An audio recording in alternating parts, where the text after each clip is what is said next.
Hello everybody, and once again welcome back to Financify YouTube channel. Today in this video I'm going to show you how you can create your Bybit account, so make sure you follow my step till the end.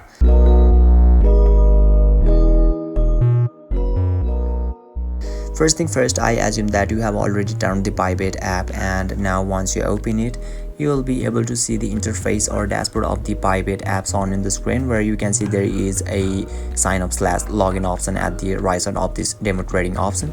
So let's tap on that sign up / login button, and now you can see there is a two option to create your account. First one is email and another one is mobile number, so you can choose any of them to create your account because the process is gonna be same. So let me tap on the email for now, and you can see it is asking us for our email address and our password. So once you complete your credentials, and make sure you read this one as well, that your password must be of 8 to 30 characters and your password must have at least one lowercase letter and one an uppercase letter as well, and one number as well.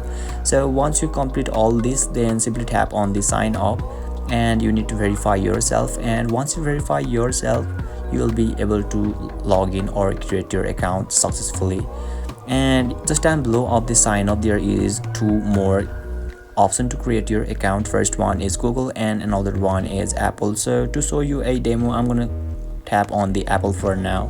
So let me tap on the Apple, and let me verify myself first. So let's tap on the continue.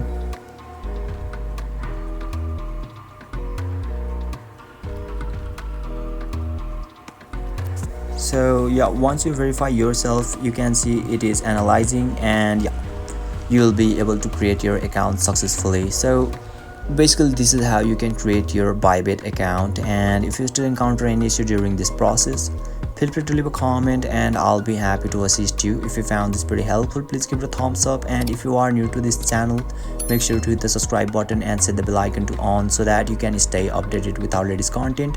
Thank you for watching, and I'll see you next time.